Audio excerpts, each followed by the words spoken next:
नमस्ते दोस्तों। मैं हूं आपकी अपनी पूजा और आप देख रहे हैं ड्रामा क्वीन पूजा।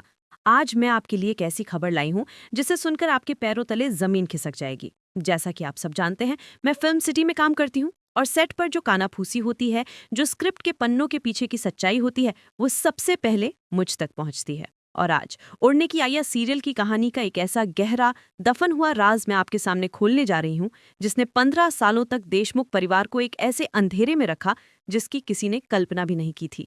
ये सिर्फ एक कहानी का मोड़ नहीं है, ये एक तूफान है जो किरदारों की जिंदगियों को तहस नहस करने और फिर से बनाने की ताकत रखता है। तो अपनी चाय का कप पकड़ लीजिए, क्योंकि आज की कहानी बहुत लंबी और दिलचस्प होने वाली है। कहानी की असली शुरुआत होती है आज से 15 साल पहले की एक शांत, बेफिक्र दोपहर से। एक ऐसा दिन जो देशमुख परिवार की खुशियों पर हमेशा के लिए एक सवालिया निशान लगाने वाला था। उस दिन साइली, एक मेहनती और हुनरमंद डेकोरेटर, एक बड़े असाइनमेंट के लिए विकास के आलीशान घर पहुंचती है। विकास की बहन की शादी थी और घर को जन्नत की तरह सजाने की जिम्मेदारी साइली को दी गई थी। साइली अपनी टीम के साथ पूरे जोश से काम में लगी थी, हर कोने को फूलों की खुशबू और रोशनियों की जगमगाहट से भर रही थी।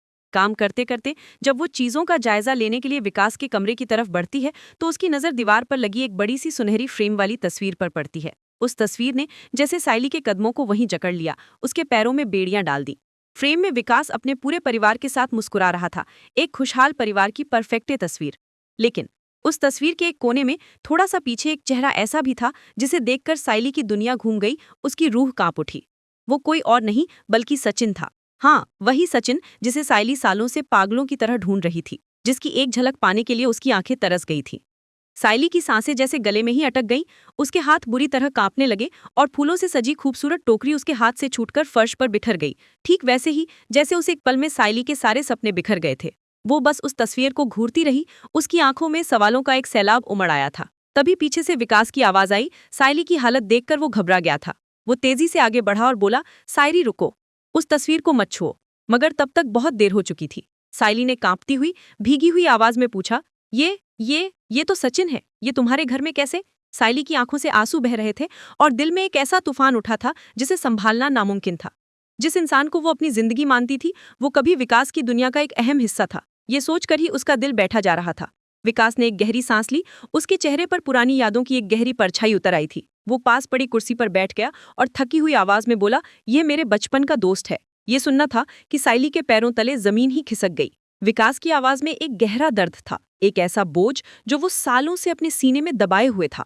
उसने बताना शुरू किया कि उस दिन हम दोनों क्रिकेट खेल रहे थे और तेजस भी हमारे साथ था। विकास की आंखों के सामने 15 साल पुराना वो मनहूस मंजर किसी फिल्म की तरह घूमने लगा।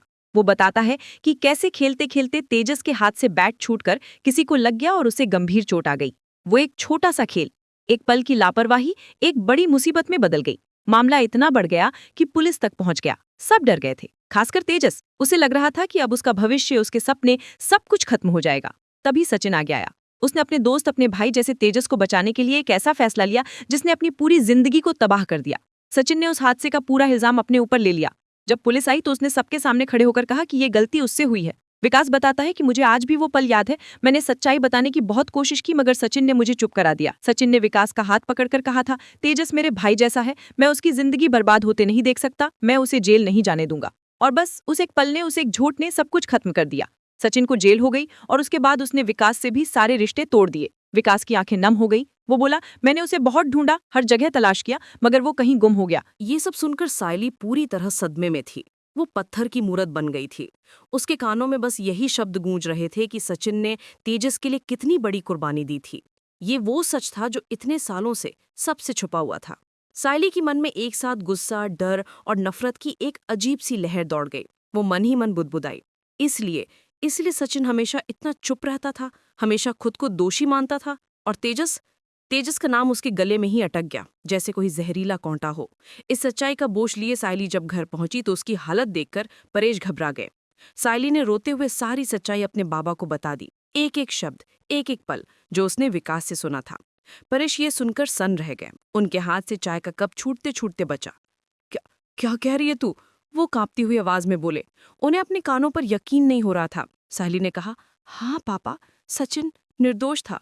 उसने सिर्फ तेजस को बचाने के लिए अपनी पूरी जिंदगी बर्बाद कर दी। ये सुनते ही परेश वहीं कुर्सी पर गिर पड़े। उनकी आंखों के सामने अपने बेटे सचिन का वो मासूम चेहरा घूमने लगा, जिसे उन्होंने खुद अपने हाथों से घर से निकाल दिया था, जिसे उन्होंने गुनहगार मान लिया था। उसी वक्त रेणुका वहां आती है और परेश की ऐसी हालत देखकर पूछती है, क्या हुआ जी? परेश टूटी हुई आवाज में कहते हैं, सचिन, हमारा सचिन निर्दोष था रेणुका। इतने सालों से हम अपने ही बेटे को गलत समझते रहे। रेणुका के चेहरे का रंग उड़ गया, जैसे किसी ने उसकी सारी दुनिया ही छीन ली हो। वो बोली, क्या क्या आप सच कह रहे हैं? परेश ने कहा, हाँ, उसने जो भी किया तेजस के लिए किया था, और हमने हमने उसी बेटे को घर से निकाल दिया। उधर साइली सचिन के पुराने धूल भरे कमरे में जाती है। उसकी चीजों को छूकर उसे महसूस करने की कोशिश करती है, जैसे उन बेजान चीजों में वो सचिन की सांसों को ढूंढ रहे हो। तभी उसे एक पुरानी डायरी के पन्नों के बीच एक मुड़ा हुआ पीला पड़ चुका कागज मिलता है। वो एक चिट्ठी थी जो सचिन ने जेल से अपने परिवार के लिए लिखी थी, मगर शायद किसी ने उसे कभी खोलकर पढ़ा ही नहीं था। कांपते हाथों से साइली उस चिट्ठी को खोलती है। उसमें लिखा था, आई बाबर, मैंने कुछ गलत नहीं किया। मैंने सिर्फ अपने छोटे भाई को बचाया है। मैं जानता हूँ आप मुझसे नाराज हैं, लेकिन मुझे उम्मीद है कि एक दिन सच्चाई सबके सामने आएगी और शायद उस दिन आप सब मुझ पर गर्व करेंगे। ये पढ़कर साइली फूट फूट कर रोने लगे। उस एक चिट्ठी ने उसके अंदर एक आग जला दी थी। उसने उसी पल कसम खाई कि वो सचिन को इंसाफ दिलाकर रहेगी, दुनिया के सामने उसकी बेगुनाही साबित करके रहेगी। उसने कहा, अब वक्त आ गया है कि सच सबके सामने आए। सचिन को उसका खोया हुआ सम्मान वापस मिलना चाहिए। लेकिन कहानी में एक नया और चौंकाने वाला मोड़ तब आता है जब साइली और परेश इस मामले को फिर से उठाने की कोशिश करते हैं। पुलिस इंस्पेक्टर देशमुख परिवार के घर आता है और बताता है कि कुछ पुराने दस्तावेज और सबूत सामने आए हैं, जिनसे लगता है कि ये केस सिर्फ एक हादसा या धोखाधड़ी का नहीं, बल्कि एक बहुत बड़ी सोची समझी साजिश का नतीजा था। तेजस हैरान होकर पूछता है, साजिश? किसकी साजिश? इंस्पेक्टर बताता है, सबूत इशारा कर रहे हैं कि इन सबके पीछे सिर्फ रोशनी और अजय नहीं थे, बल्कि कोई तीसरा शख्स भी था जो पर्दे के पीछे से ये पूरा खेल, ये पूरी शतरंज की बिसात बिठा रहा था। ये सुनकर सचिन की आंखों में एक गहरा शक उभरता है। वो धीरे से लगभग फुसफुसाते हुए कहता है, क्या वो विकास हो सकता है? ये सुनकर सब हैरान रह जाते हैं। साइली तुरंत कहती है, नहीं सचिन, विकास ने तो हमारी मदद की है। लेकिन सचिन की बातों में एक ठंडापन था, एक अविश्वास था। वो कहता है, या शायद उसने हमारे साथ सिर्फ मदद का नाटक किया हो। शक की सुई विकास पर घूम रही थी, लेकिन कहानी का असली विलन कोई और ही था। एक ऐसा चेहरा जिस पर कोई शक भी नहीं कर सकता था। जब साइली, तेजस और सचिन विकास के घर दोबारा पहुंचते हैं तो वो वहां नहीं मिलता। घर का सारा सामान बिखरा पड़ा था, जैसे कोई तूफान आया हो। और टेबल पर एक पत्र पड़ा था जिसमें लिखा था, अगर तुम सच में असली सच जानना चाहते हो तो पुराने मंदिर के पीछे वाले गोदाम में जाओ, वहां तुम्हें अपने सारे सवालों का जवाब मिल जाएगा। तीनों बिना एक पल गवाए उस गोदाम की तरफ भागते हैं। गोदाम पुराना और सुनसान था। हर तरफ मकड़ी की जाले और धूल की मोटी परत थी। सचिन जैसी टॉर्च जलाता है, दीवार पर कुछ पुरानी तस्वीरें चिपकी हुई दिखती हैं। एक तस्वीर में अजय किसी अनजान आदमी से हाथ मिला रहा है। सचिन उसे देखते ही पहचान लेता है। ये तो पाटिल है, वही पाटिल जो कभी हमारे पिता के बिजनेस में पार्टनर था। तभी गोदाम के अंधेरे कोने से विकास बाहर आता है और कहता है, बिल्कुल सही कहा तुमने। विकास बताता है कि पाटिल ही इस पूरे खेल का असली मास्टरमाइंड था। उसी ने रोशनी और अजय को पैसों की लालच देकर देशमुख परिवार को बर्बाद करने की साजिश रची। विकास ने यह भी कबूल किया कि पाटिल ने उसे भी ब्लैकमेल किया था। उसे धमकाया था कि अगर उसने अपना मुंह खोला तो वो उसके कुछ पुराने राज सबके सामने लाकर उसे बर्बाद कर देगा। मैं डर गया था, इसीलिए मैं इतने सालों तक चुप रहा। लेकिन जब मुझे एहसास हुआ कि कितने निर्दोष लोग इस साजिश में फंस रहे हैं, तो मैंने सबूत इकट्ठा करना शुरू कर दिया। विकास उन्हें एक पुरानी जंग लगी अलमारी की तरफ ले जाता है, जिसमें बैंक की कुछ रसीदें, कुछ ऑडियो टेप्स और फाइलें छिपी थीं। एक रिकॉर्डिंग में पाटिल की आवाज साफ सुनाई दे रही थी, जिसमें वो कह रहा था, देशमुख परिवार की सारी जायदाद मुझे चाहिए। तेजस को डराकर पेपर्स पर साइन करवा लो, बाकी मैं संभाल लूंगा। ये सुनकर तेजस को अपनी कायरता पर, अपनी गलती पर गहरा पछतावा होता है। वो रोते हुए अपने परिवार से माफी मांगता है। रेणुका उसे एक जोरदार थप्पड़ मारती और कहती है, अब माफी नहीं, कर्म करके दिखा। जो सच तूने इतने सालों तक छुपाया, उसे अब दुनिया के सामने ला। अगले दिन 15 साल पुराना वो केस कोर्ट में फिर से खुलता है। कोर्टरूम खचाखच भरा हुआ था। मीडिया के कैमरे हर पल को कैद कर रहे थे। विकास और तेजस दोनों गवाह बनकर कटघरे में खड़े होते हैं। विकास एक एक करके सारे सबूत पेश करता है। वो वीडियो रिकॉर्डिंग, वो ऑडियो टेप्स, बैंक स्टेटमेंट, सब कुछ। वो बताता है कि कैसे पाटिल ने एक दोस्त के वेश में पूरे परिवार को धोखा दिया। तेजस भी अपना गुनाह कबूल करता है और रोते हुए बताता है कि कैसे सचिन ने उसे बचाने के लिए अपनी पूरी जिंदगी बर्बाद कर दी।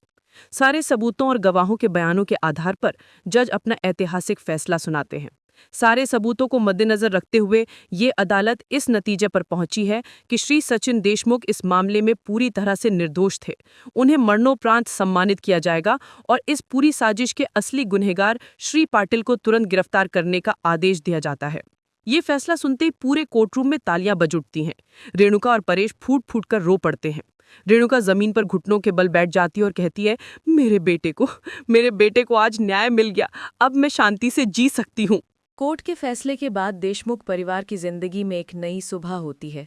एक ऐसी सुबह जिसका सूरज 15 साल बाद उगा था। घर में सालों बाद खुशी का, सुकून का माहौल था।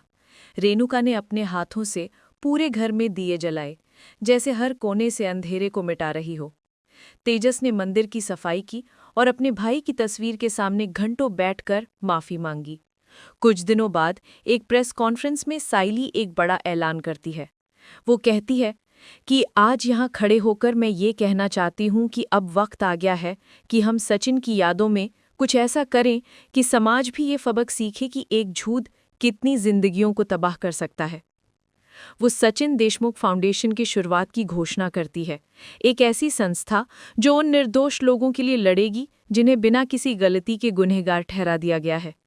कहानी के आखिरी दृश्य में पूरा देशमुख परिवार एक साथ बैठा है। उनके चेहरों पर सुकून है, बिना किसी झूठ के, बिना किसी डर के। खिड़की से आती हुई शाम की सुनहरी धूप पूरे घर को रोशन कर रही थी। साइली मुस्कुराकर कहती है, कभी कभी उड़ान उड़कर नहीं बल्कि टूटकर भरी जाती है, और जो इंसान सच्चाई के पंखों के साथ उड़ता है उसे दुनिया की कोई ताकत नहीं रोक सकती। और फिर स्क्रीन पर धीरे धीरे लिखा आता है, उड़ने की आशा। तो दोस्तों, ये थी वो दिल को छू लेने वाली और झकझोर देने वाली सच्चाई।